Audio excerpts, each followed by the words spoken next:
जय हिंद साथियों, आप सभी को स्वागत है और एक नया वीडियो में।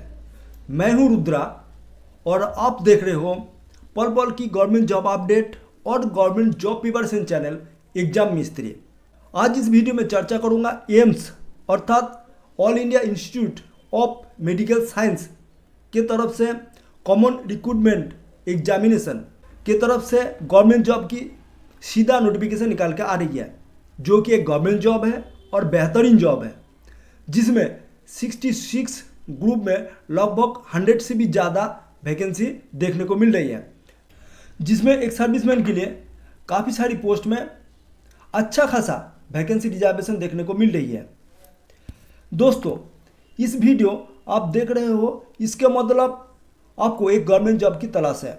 सैनिकों से जुड़ी सारी जानकारी पाने के लिए अभी इसी वक्त सब्सक्राइब के बटन दबा दीजिए और बेल नोटिफिकेशन प्रेस करके नोटिफिकेशन को ऑन कर दीजिए। इसीलिए जब आप कामकाज में बिजी रहेंगे, AWPO या DGS जैसा नौकरी देने वाला संस्था के पीछे आप चक्कर काटते रहे होंगे, उसी वक्त मैं रुद्र आपके दोस्त आपके पास हाजिर हो जाऊंगा एक नया जॉब नोटिफिकेशन को लेके। दोस्तों, इस जॉब नोटिफिकेशन की सारी जानकारी देने की कोशिश करूंगा, A to Z। Eligibility criteria क्या रहेगा, इम्पोर्टेंस डेट क्या है, जिसमें introduction, application fee, age limit और एज रिलैक्सेशन क्या रहेगा, कौन सी सर्टिफिकेट आपको ज़रूरत पड़ेगा, जैसे कास्ट सर्टिफिकेट, कैटेगरी सर्टिफिकेट, और कौन सी पोस्ट के लिए क्या क्या एजुकेशन क्वालिफिकेशन मांगा गया, सारी जानकारी डिटेल्स दे के जाऊँगा। साथ ही एप्लीकेशन फ़ी, एग्ज़ाम डेट और एग्ज़ाम सेंटर, एडमिट कार्ड कब रिलीज होगा, उसके साथ exam pattern, exam syllabus provide करके जाऊंगा।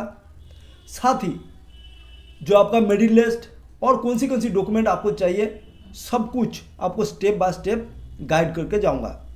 इसीलिए वीडियो में मेरे साथ लास्ट तक बने रहिए, डिटेल्स जानकारी आपको पता चल ही जाएगा। यहाँ पर एक जरूरी जानकारी दे देते हैं, अगर स्किप करके वीडियो देखने का आपको आदत है तो बहुत सारी जानकारी आप मिस हो जाएंगे। आइए ज़्यादा वक्त ना लेते हुए, ज़्यादा टाइम वेस्ट ना करते हुए वीडियो शुरू करते हैं।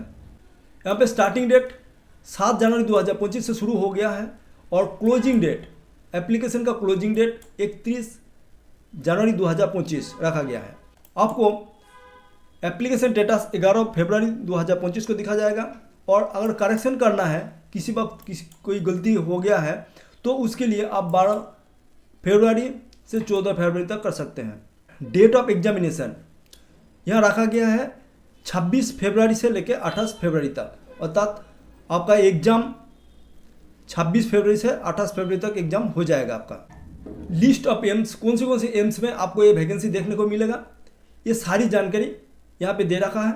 जहाँ पे देख रहे हो, यहाँ पे भटिंडा और जिसका एड्रेस और वेबसाइट यहाँ पे दिया हुआ है, वेबसाइट दिया हुआ है, जिसमें भटिंडा, भोपाल, भुवनेश्वर, बीबीनगर, बिलासपुर, देवघर, गोरखपुर, गुवाहाटी, जोधपुर, कोल्हानी, न्यू दिल्ली, मंगलागिरी, पटना, रायपुर, और इनके साथ यहाँ पे employment state insurance corporation ESIC और regional institute of medical science, जेखाने RIMS, इम्फल, सारी चाहे तो ऑल इंडिया किसी भी आप एम्स में आप कर सकते हैं, आपको जिसमें ये वैकेंसी देखने को मिल रहा है।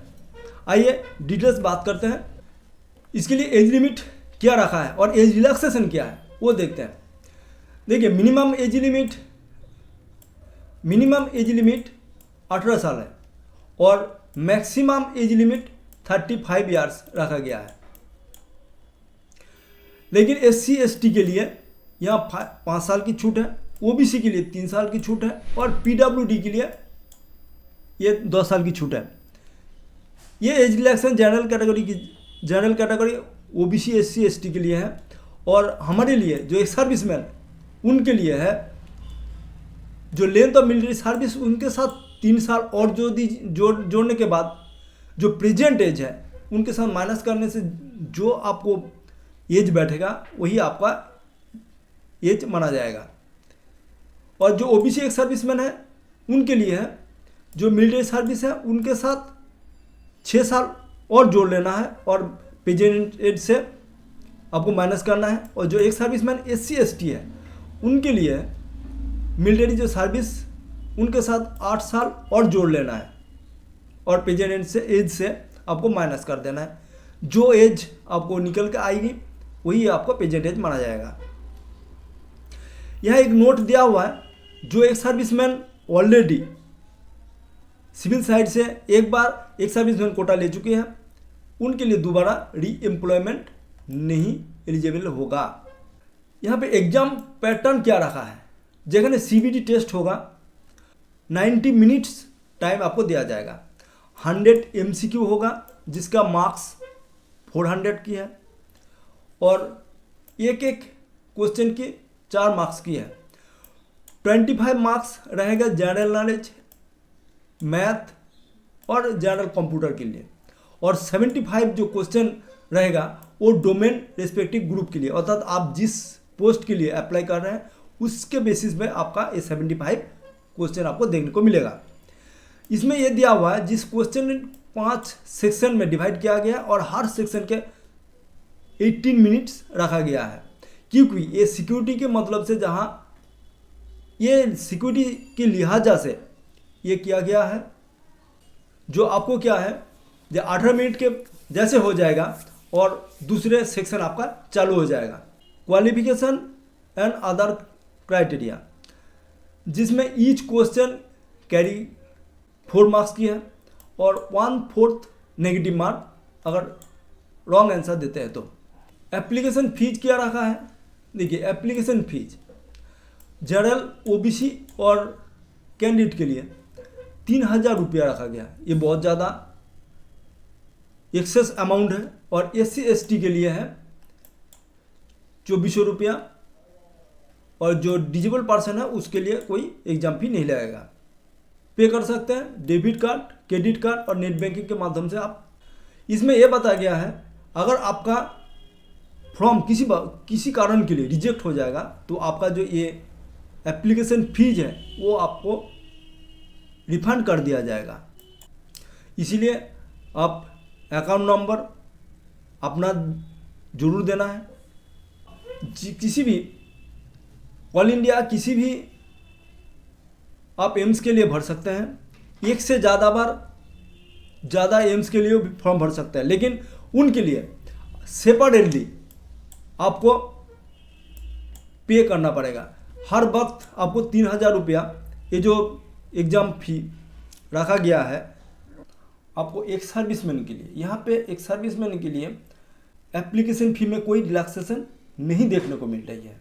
आप अगर जनरल और ओबीसी कैटेगरी से हैं तो आपको 3000 रुपया भरना ही पड़ेगा और SC ST एक सर्विसमैन है तो आपको 2400 रुपया आपको एप्लीकेशन फी देना ही पड़ेगा। एग्ज़ाम डेट और एग्ज़ाम सेंटर कहाँ होगा वो देख लेते हैं।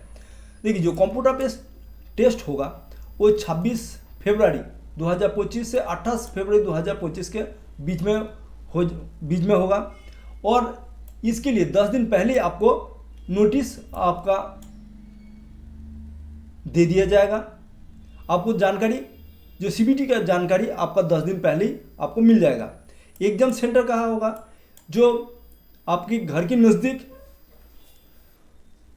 ऑल इंडिया कहीं भी आपके घर के नज़दीक जो सेंटर आपको मिल जाएगा। इसके लिए कोई टेंशन करने की ज़रूरत नहीं है। अभी आते हैं सबसे महत्वपूर्ण डिटेल्स, जो वैकेंसी डिटेल्स वो हम देख लेते हैं। जो कहाँ कौन सी पोस्ट के लिए कितना वैकेंसी एक सर्विसमैन के लिए रिजर्व है वो सबसे ज़रूरी है, वो हम देख लेते हैं। आइए यहाँ देखते हैं जो इलेक्ट्रीशियन और लाइनमैन और वायरमैन, जहाँ पे वायरमैन के लिए जहाँ पटना एम्स के लिए एक वैकेंसी एक सर्विसमैन का यहाँ रखा गया है। और लोअर डिवीज़न क्लर्क अर्थात भोपाल एम्स के लिए एक वैकेंसी है और लोअर डिवीज़न क्लर्क जो एम्स मंगलागिरी वहाँ पे 2 वैकेंसी आपको एक सर्विसमैन के दिया हुआ है।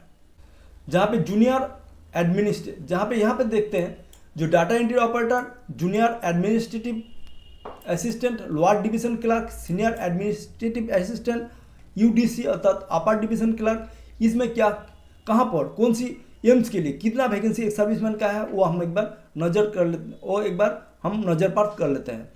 जिसमें यहाँ पे दिख रहा हूँ जो भाटिंडा जूनियर एडमिनिस्ट्रेटिव असिस्टेंट के लिए, जहाँ भाटिंडा एम्स में एक वैकेंसी एक सर्विसमैन का है।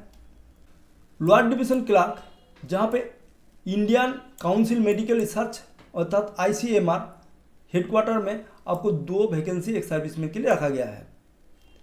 और lower division clerk junior administrative assistant JAA पद के लिए, जहाँ पे एम्स रायपुर के लिए एक वैकेंसी आपको देखने को मिल रहा है। सीनियर एडमिनिस्ट्रेटिव असिस्टेंट जहाँ भाटिंडा एम्स के लिए एक वैकेंसी आपको एक सर्विसमैन के लिए रखा है। और देख लेते हैं जहाँ पे जूनियर मेडिकल लेबोरेटरी टेक्नोलॉजिस्ट, जहाँ पे employ state insurance corporation ESIC Bihar में आपको 3 वैकेंसी एक सर्विसमैन का दिया हुआ है। और जूनियर मेडिकल सेम पोस्ट के लिए यहाँ पे ICS जहाँ पे employ state insurance corporation new Delhi में आपको 3 वैकेंसी एक सर्विसमैन का रखा है। और सेम वैकेंसी के लिए सेम पोस्ट के लिए जहाँ पे गुजरात में एक वैकेंसी देखने को मिल रहा है और सेम पोस्ट के लिए आपको कर्नाटक में भी 2 वैकेंसी देखने को मिल रही है। जूनियर मेडिकल लेबोरेटरी टेक्निकल अर्थात सेम पोस्ट के लिए आपको महाराष्ट्र में भी एक वैकेंसी देखने को मिल रही है। और सेम पोस्ट के लिए आपको राजस्थान में 4 वैकेंसी एक सर्विसमैन के लिए रखा गया है। हॉस्पिटल अटेंडेंस ग्रेड 3 अर्थात नर्सिंग ऑर्डरली क्षेत्र एम्स भोपाल में आपको एक सर्विसमैन के लिए एक पोस्ट है। और हॉस्पिटल अटेंडेंट ग्रेड 3 के लिए अर्थात एम्स मंगलागिरी में आपको 4 वैकेंसी देखने को मिल रहा है।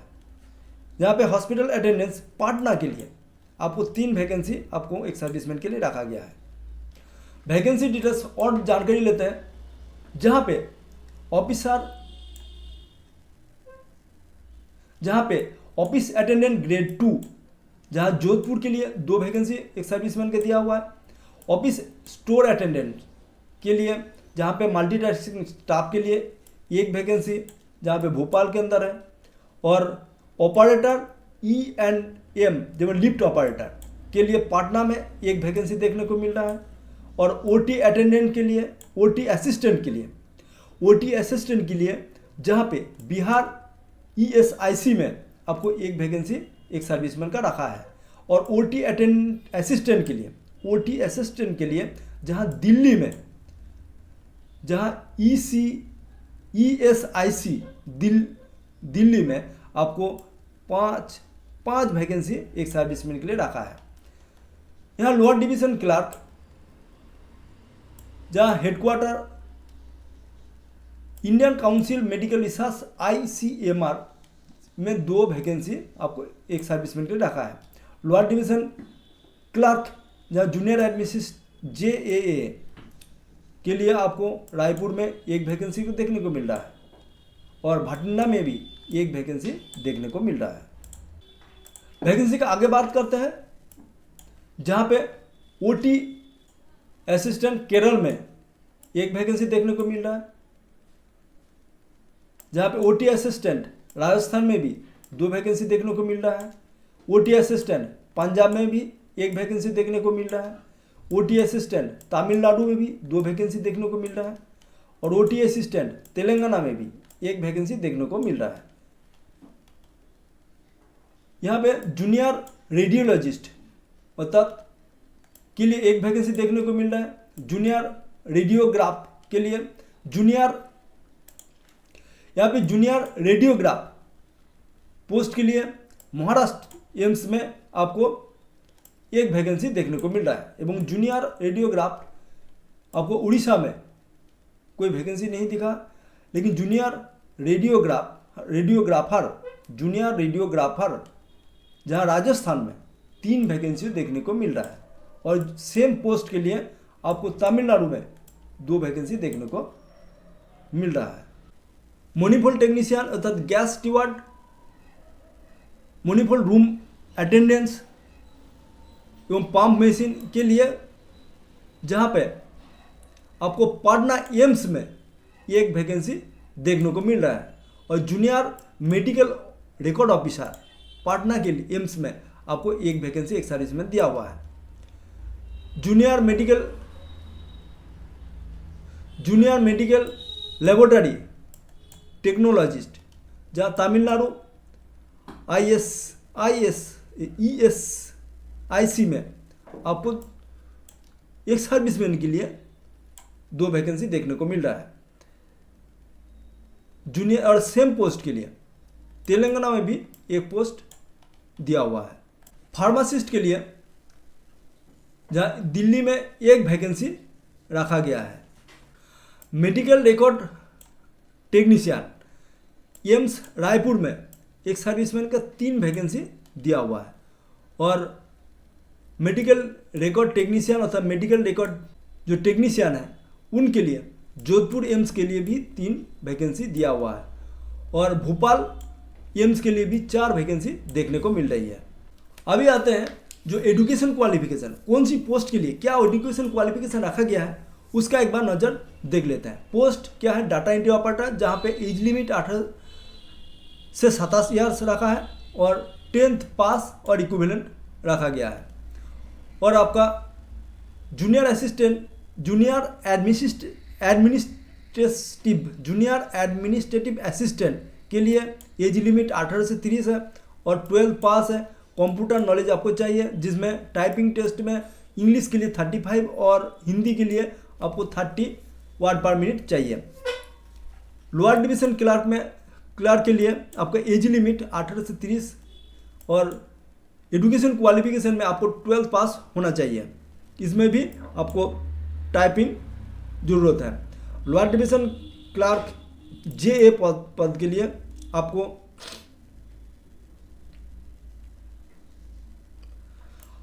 एज लिमिट 18 से 30 है और सेम आपका एजुकेशन क्वालिफिकेशन देखने को मिल रहा है। सीनियर एडमिनिस्ट्रेटिव असिस्टेंट अर्थात उनके लिए एज लिमिट 21 से 30 है और क्वालिफिकेशन डिग्री, आपको किसी भी डिग्री चाहिए और उन कंप्यूटर नॉलेज होना चाहिए। अपर डिवीजन क्लर्क के लिए 21 से 30 एज लिमिट रखा है और डिग्री आपको होना चाहिए और कंप्यूटर नॉलेज होना चाहिए। इलेक्ट्रीशियन लाइनमैन और वायरमैन के लिए आपको 35 साल से ज़्यादा एज नहीं होना चाहिए और आपका 10th पास होना चाहिए, उसके साथ डिप्लोमा अर्थात ITI डिप्लोमा और 2 साल की एक्सपीरियंस होना चाहिए। जो यहाँ एजुकेशन क्वालिफिकेशन रखा है, जिस पोस्ट अर्थात एक सर्विसमैन का जिन पोस्ट में वैकेंसी है उसी का चर्चा मैं कर रहा हूँ, जिसमें gas machine, gas pump, manifold technician अर्थात गैस स्टीवर्ड, इनके लिए एज लिमिट क्या रखा है? एज लिमिट है 18 से 30 और 10+2 5 साल का एक्सपीरियंस होना चाहिए। असिस्टेंट लॉन्ड्री सुपरवाइजर के लिए 18 से 30 एज लिमिट और 12 पास होना चाहिए। स्टोर कीपर जनरल के लिए 18 से 30 एज रिलैक्सेशन करके 40 ईयर्स, जहाँ पे बैचलर डिग्री होना चाहिए। फार्मासिस्ट के लिए आपका 18 से 25 एज लिमिट है और 12 पास होना चाहिए, जिसमें हुए फार्मासिस्ट के 1 ईयर्स ड्यूरेशन में आपका कोई नॉलेज होना चाहिए। आपका जूनियर अकाउंट ऑफिसर अर्थात असिस्टेंट के लिए एज लिमिट 21 से 30 है और ग्रेजुएशन होना चाहिए। जूनियर मेडिकल रिकॉर्ड ऑफिसर के लिए 21 से 30 एज लिमिट मांगा है और इनके लिए आपका मेडिकल रिकॉर्ड ऑफिसर के लिए BSc मेडिकल होना चाहिए और 10+2 साइंस होना चाहिए, 6 मंथ की डिप्लोमा सर्टिफिकेट चाहिए। ECG टेक्नीशियन के लिए 18 से 25 आपका एज लिमिट है और 10+12 होना चाहिए, उसके साथ ECG का डिप्लोमा होना चाहिए। टेक्नीशियन OT के लिए आपका OT के लिए एज लिमिट 18 से 25 रखा है और 12 पास होना चाहिए और 5 साल का एक्सपीरियंस होना चाहिए। कुछ इम्पोर्टेंट नोटिस हम देख लेते हैं। यहाँ बताया गया है जो एक सर्विसमैन 10th पास है, आपको सभी को पता है, फिर भी मैं जानकारी दे देता हूँ। जो एक सर्विसमैन 10th पास है और आर्मी नेवी एयरफोर्स में आप 15 साल का सर्विस करते हैं तो आपको ग्रेजुएशन माना जाएगा और सभी ग्रुप सी पोस्ट के लिए आप एलिजिबल हैं। और एक नोट इन्होंने दे रखा है, जो एक सर्विसमैन अब रिटायर्ड है अर्थात 1 ईयर्स रिटायरमेंट कंप्लीट हो जाना चाहिए, जो क्लोजिंग डेट ऑफ एप्लीकेंट अर्थात application, closing date of application अर्थात जिस डेट से क्लोजिंग एप्लीकेशन का क्लोजिंग हो रहा है उस डेट से 1 साल पहले आपको रिटायर होना चाहिए।